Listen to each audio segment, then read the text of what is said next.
परतवाडा येथील अंजनगाव मार्गावर पंजाबराव देशमुख कृषी संशोधन केंद्र आहे।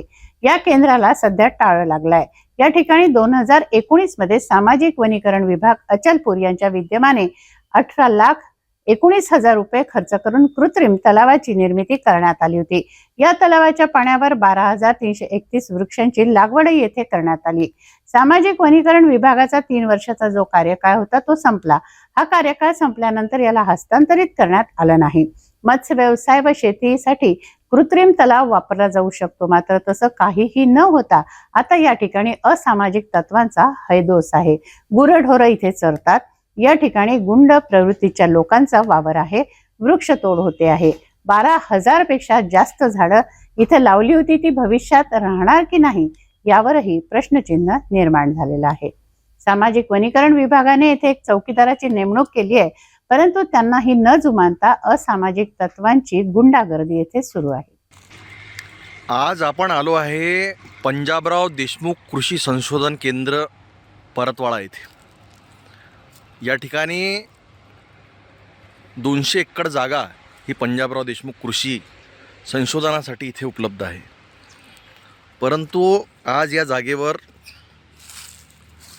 ज्या प्रकारे सामाजिक वनीकरण विभाग अमरावती परिक्षेत्र अचलपूर यांच्या वतीने कृषी संशोधन केंद्र उभारण्यात आलं होतं आणि नाविन्यपूर्ण योजनेअंतर्गत होतं हे लागवड 2019 मध्ये झाली होती। 11 हेक्टर आणि इथे 12,221 झाडं लावण्यात आली आहे।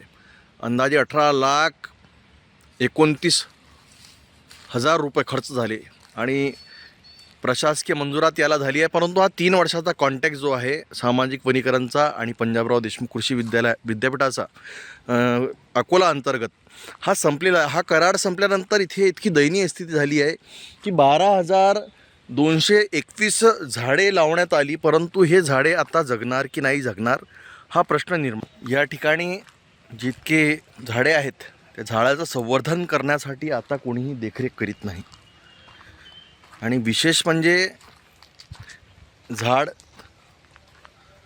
जगणे हे कठीण झाले आहे। बघत असणार आपण सागवानची इतकी मोठी लागवड करण्यात आलेली आहे, परंतु इथे वृक्षतोडीचे प्रकारसुद्धा मोठ्या प्रमाणात सुरू आहे।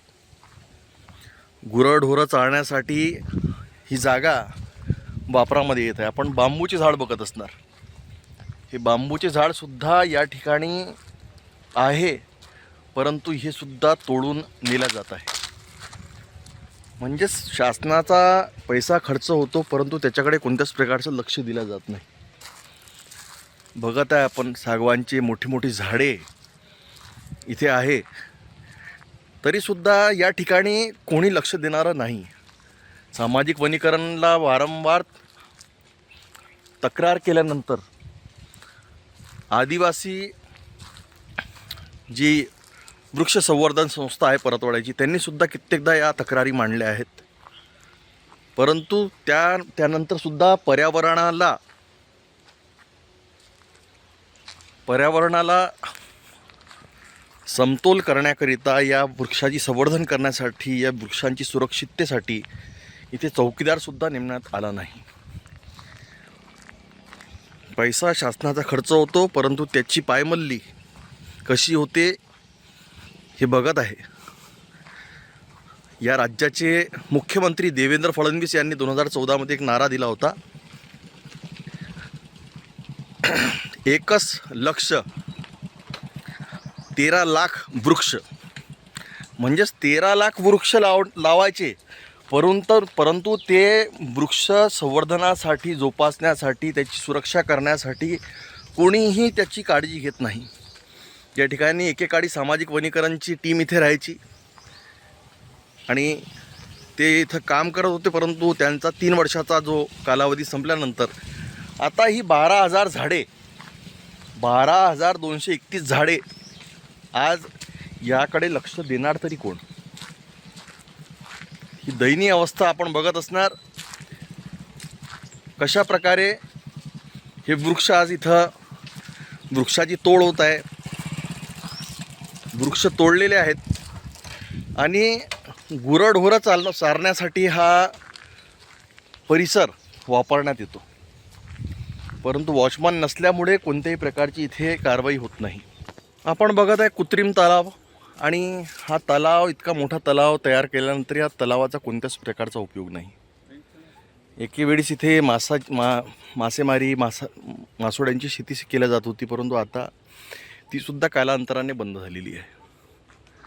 शासनाच्या कोट्यावधी पैशाचा बट्ट्याबोळ करण्यात आलेला आहे. सामाजिक वनीकरण विभागाने या कृत्रिम तलावाकडे कोणत्याच प्रकारचं लक्ष मागील 1 वर्षापासून दिलं नाही. या तलावाची साफसफाई झाली नाही. आता सिंचनाची जो पाणी आहे या वृक्षांना कसं पुरणार, आणि येणाऱ्या उन्हाळ्यापर्यंत हे सर्व वृक्ष मरणार, ही स्थिती उद्भवत आहे. परतवाडा येथील अंजनगाव मार्गावर स्थित पंजाबराव कृषी संशोधन केंद्र, या केंद्रामध्ये सामाजिक वनीकरण विभागाच्या वतीने कृत्रिम तलावाची निर्मिती करण्यात आली होती. एकूण 2019 साली या कृत्रिम तलावासाठी आणि येथील 12,331 झाडांचं संवर्धन करण्यासाठी येथे हा तलावाची निर्मिती करण्यात आली होती. परंतु आज या तलावाकडे आणि या क्षेत्रामध्ये कोणाचंच लक्ष नाही. सामाजिक वनीकरण यांचा करारनामा जो आहे तो 3 वर्षाचा होता, तो संपलेला आहे. परंतु 12,231 झाडे ही कशी जिवंत राहणार? हा ऑक्सिजन पार्क तयार झाला होता, परंतु हा ऑक्सिजन पार्क तयार झाल्यानंतर याचा आम जनतेला, सर्वसामान्य जनतेला कोणत्याच प्रकारचा फायदा झाला नाही. शासनाचे 18 लाख रुपये अंदाजित याच्यावर खर्च झालेले आहे, आणि आज हा जो परिसर आहे हा गुराढोरांना चारण्यासाठी आणि वृक्षतोडीसाठी हा अड्डा बनलेला आहे.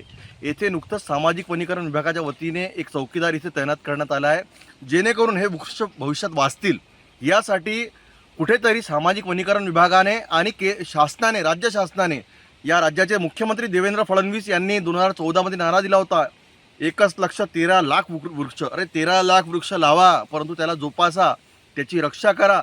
जर त्याची रक्षा होणार, त्याची सुरक्षा होणार, तरच हा पर्यावरण चांगलं राहील. हा पंजाबराव देशमुख संशोधन याचा परिसर 200 एकर जागा ही आहे, परंतु या जागेवर कोणत्याच प्रकारचा हे म्हणत आहे की आपण प्रक्रिया होते. इथे माडी प्रशिक्षण दिलं जाते, इकडे विविध प्रशिक्षण दिल्या जातात, परंतु इथे संत्रा प्रक्रियेचं एक केंद्र, केळीचं संशोधन केंद्र, या प्रकारचे जर संशोधन केंद्र आले कापसासाठी काहीतरी, म्हणजे जेणेकरून इथचा शेतकरी खुशाल कसा होणार यासाठी सुद्धा शासनाने लक्ष दिलं पाहिजे, अशी मागणी होतं. मी कॅमेरा पर्सन श्लोकसोबत नितेश किल्लेदार, सिटी न्यूज, परतवाडा.